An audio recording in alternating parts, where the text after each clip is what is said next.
नमस्कार। मैं डॉक्टर बिंदु भसीन, सह आचार्य इतिहास विभाग, डूंगर महाविद्यालय बीकानेर। आज मैं सेकेंड ईयर के स्टूडेंट को पेपर फर्स्ट के मराठों के नेता शिवाजी पर अपना व्याख्यान दूंगी।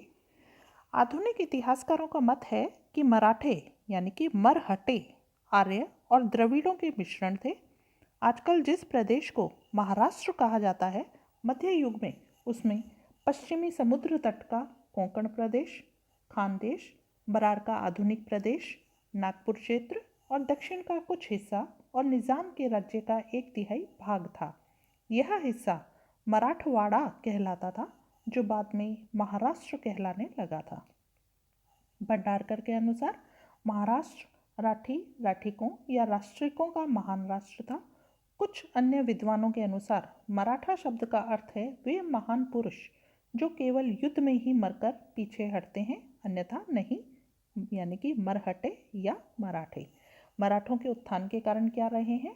मराठा शक्ति का उत्कर्ष भारतीय इतिहास की एक महत्वपूर्ण घटना है, परंतु यह कोई आकस्मिक घटना नहीं थी। ग्रांट डफ ने कहा है कि मराठों के उदय और उत्कर्ष को सहस्राद्वीप पर्वतों के वनों में एकाएक प्रकट होने वाली अग्नि की तरह बताया है उन्होंने, परंतु अनेक विद्वान इस कथन को भ्रम मूलक मानते हैं। शिवाजी भी मराठों के उत्कर्ष का एक प्रमुख कारण थे। निसंदेह शिवाजी ने अपने साहस और संगठन शक्ति से मराठा जाति को एक शक्तिशाली संगठन के रूप में परिणत किया, परंतु इस उत्कर्ष के लिए एकमात्र कारण शिवाजी का व्यक्तित्व ही नहीं था। मुख्य रूप से मराठा शक्ति के उत्कर्ष में कुछ कारण जरूर रहे हैं, यानी कि कुछ कारणों ने अपना एक महत्वपूर्ण योगदान दिया है। जैसा कि हम सबसे पहला देख सकते हैं, महाराष्ट्र की प्राकृतिक दशा। भौगोलिक परिस्थितियां सदैव से ही इतिहास को प्रभावित करती रही हैं, अतः महाराष्ट्र की भौगोलिक स्थिति ने भी वहाँ के इतिहास को प्रभावित किया है। पर्वत श्रेणियों की ऊंची चोटियों, स्थूल चट्टानों को मराठों ने अपने परिश्रम से सुरक्षात्मक दुर्गों का रूप दे दिया था। इन दुर्गों का अत्यंत सामरिक महत्व रहा है, क्योंकि इन दुर्गों तक पहुंचने के लिए शत्रु को अत्यंत कठिनाइयों का सामना करना पड़ता था और ये दुर्ग प्राय अभेद होते थे। इन्हीं दुर्गों की सहायता से मराठों ने उत्तर की ओर से आने वाले आक्रमणकारियों से अपनी रक्षा की है। शत्रु के आक्रमण के समय मराठा इन दुर्गों में छिपकर भी अपनी रक्षा कर लेते थे। इन दुर्गों और पर्वतीय क्षेत्रों के कारण यहाँ के निवासी मराठा जन्मजात साहसी और अश्वारोही बन गए थे। उनमें दृढ़ता, आत्मविश्वास, परिश्रम और साहस की भावनाओं का उदय हुआ था। दूसरा कारण हम ले सकते हैं धार्मिक जागृति। 15वीं और 16वीं शताब्दी की धार्मिक जागृति का प्रभाव महाराष्ट्र पर भी पड़ा था, अतः भक्ति आंदोलन ने मराठों में एक संगठन का भाव जागृत किया था। इस धार्मिक जागृति के विचारक और नेता गुरु रामदास, एकनाथ, हेमाद्री, वामन पंडित, ज्ञानेश्वर, चक्रधर आदि थे। इन संतों ने सरस गीतों, भजनों और पद्मों द्वारा ईश्वर की भक्ति और ईश्वर के सम्मुख सभी मनुष्यों की समानता, पारस्परिक बंधुत्व आदि विचारों का प्रचार किया था। उन्होंने मराठी भाषा में गीता, रामायण, महाभारत और अन्य प्रसिद्ध धार्मिक ग्रंथों का अनुवाद भी किया था। इन ग्रंथों का प्रचार समूचे महाराष्ट्र में हो गया था। इन संतों ने तीर्थयात्रा पर भी बल दिया था। भाषा की एकता की बात करें तो भाषा की एकता से राजनीतिक और सांस्कृतिक एकता को बल मिलता है, अतः महाराष्ट्र की मराठी भाषा और मराठी साहित्य ने मराठों की जो मराठे हैं उनमें राष्ट्रीय प्रेम और एकता के बंधन में बांधने पर उन्हें महत्वपूर्ण योगदान दिया था। मराठों में भाषा के प्रश्न को लेकर कभी किसी का संघर्ष नहीं हुआ था।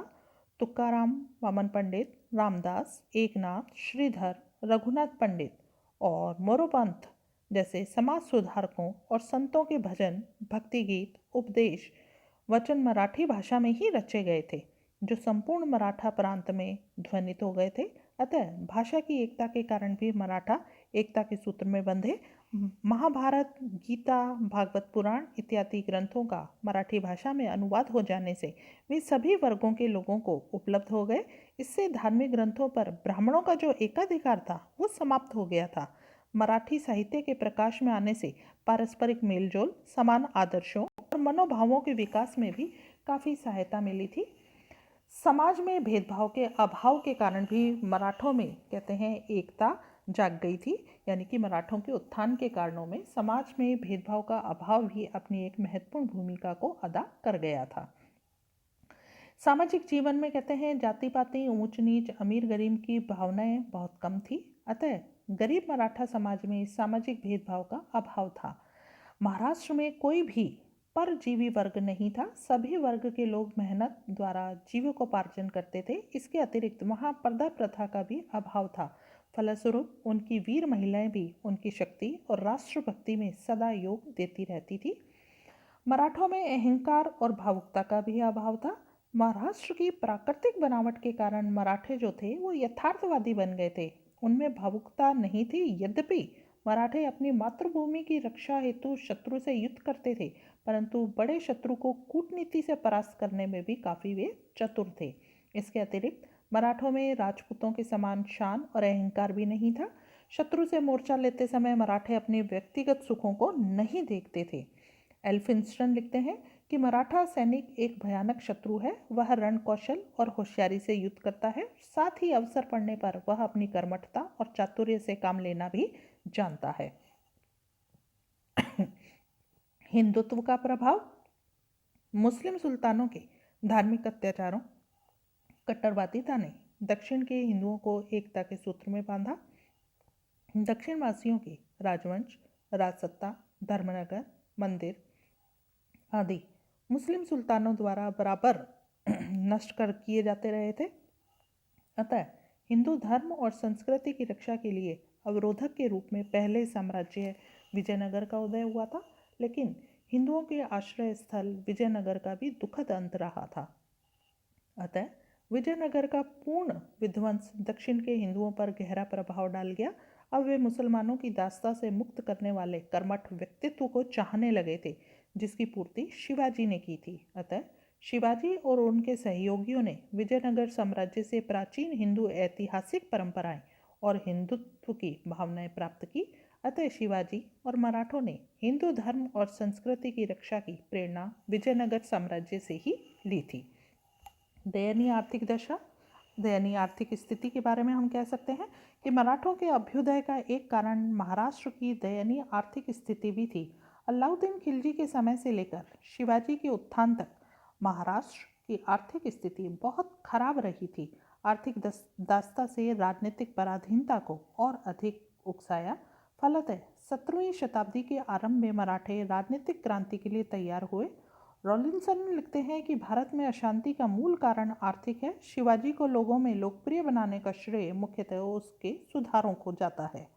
दक्षिण की सल्तनतों का निरंतर ह्रास। शिवाजी के उत्थान के समय तक दक्षिण में केवल गोलकुंडा और बीजापुर की ही सल्तनतें रह गई थी।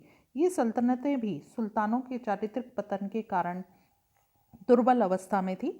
इन राज्यों की प्रशासन की जो व्यवस्था थी वो छिन्न भिन्न अवस्था में थी। अतः इन राज्यों के प्रशासन की दुर्व्यवस्था और आंतरिक कलह ने शिवाजी के उत्कर्ष का मार्ग खोल दिया था। शिवाजी का कर्मठ व्यक्तित्व भी मराठों के उत्कर्ष का एक कारण माना जा सकता है।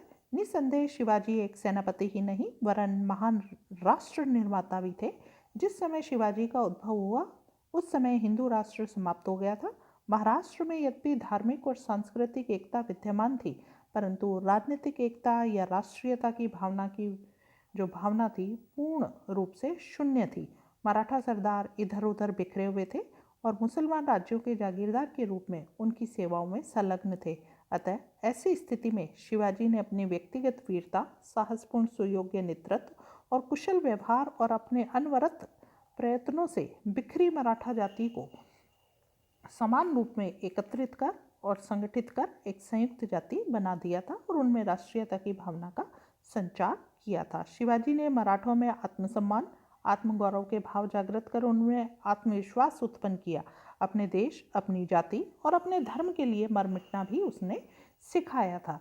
सर जदुनाथ सरकार लिखते हैं कि वह भारत का अंतिम हिंदू राष्ट्र निर्माता था जिसने हिंदुओं के मस्तक को एक बार फिर ऊंचा उठाया था। अब हम शिवाजी की अगर बात करें तो शिवाजी का जो उदय हुआ है वो 17वीं सदी में हुआ था।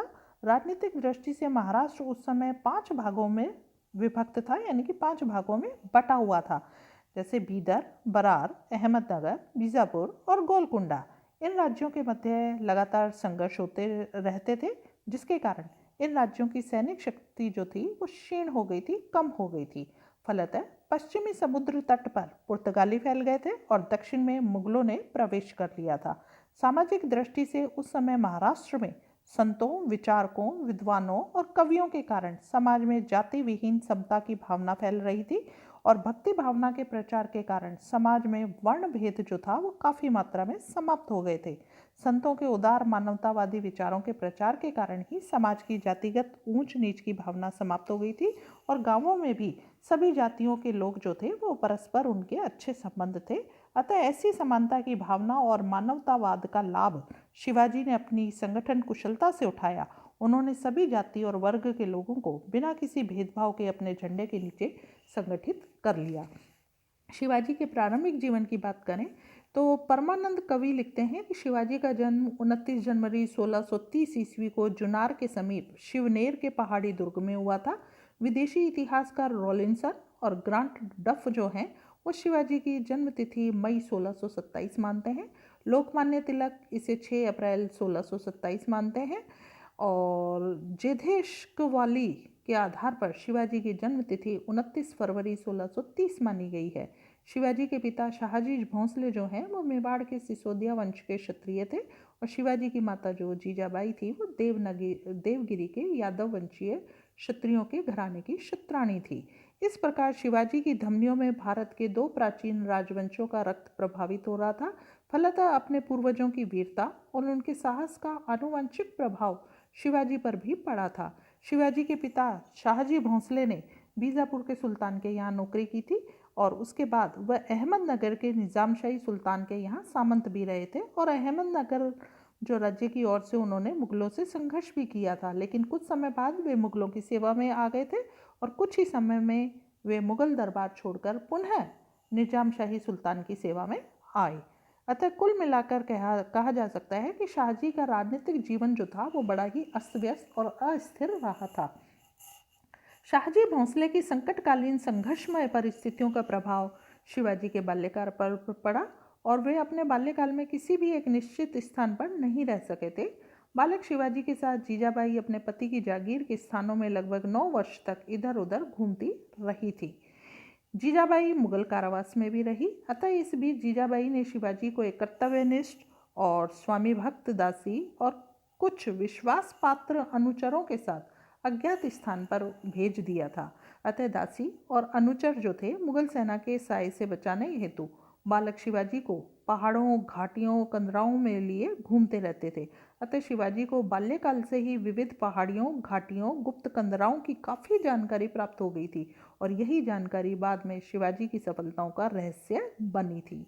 जब शिवाजी 8 वर्ष के हुए थे तब जीजाबाई मुगलों के कारावास से मुक्त हो चुकी थी और सन 1636 ईस्वी के बाद राजनीतिक परिस्थितियां परिवर्तित हो जाने से जीजाबाई और शिवाजी के जीवन में कुछ स्थिरता आई और आगे के जो 11 वर्ष हैं वो शिवाजी और जीजाबाई जो थे वो पूना में रहे थे।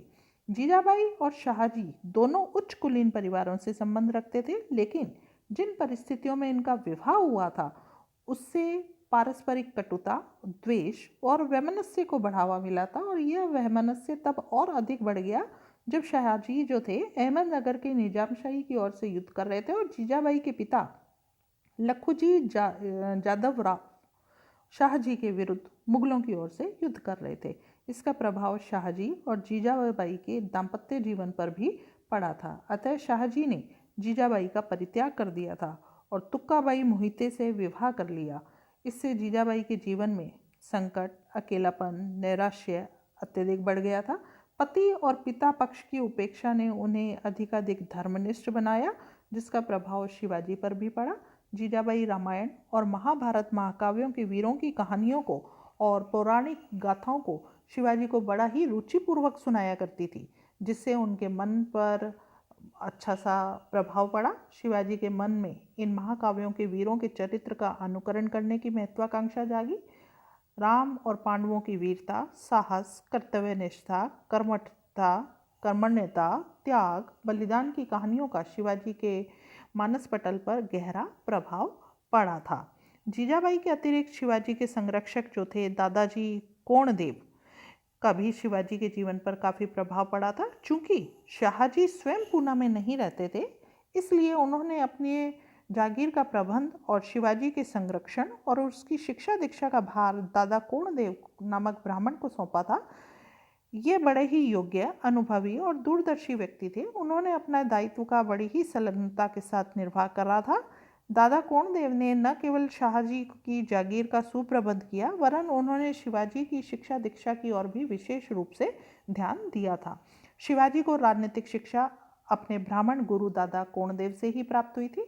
उन्होंने शिवाजी को सैनिक और प्रशासकीय दोनों ही प्रकार की व्यवहारिक शिक्षा दी थी।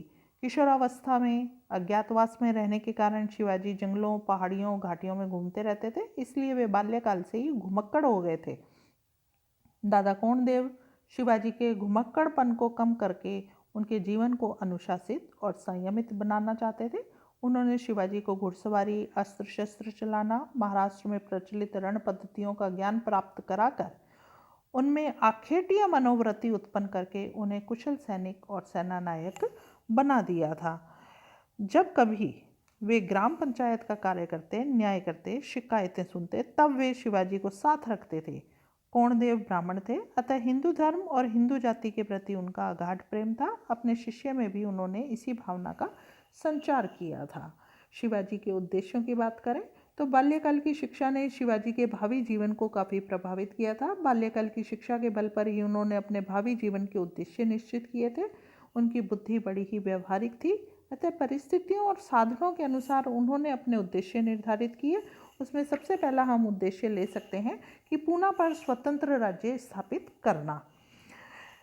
वह केवल पूना और उसके आस पड़ोस की भूमि का जागीरदार थे, अतः प्रारंभ में शिवाजी का उद्देश्य यही था कि वह अपनी जागीर को संगठित कर मजबूत बना ले और वह एक स्वतंत्र शासक बन जाए।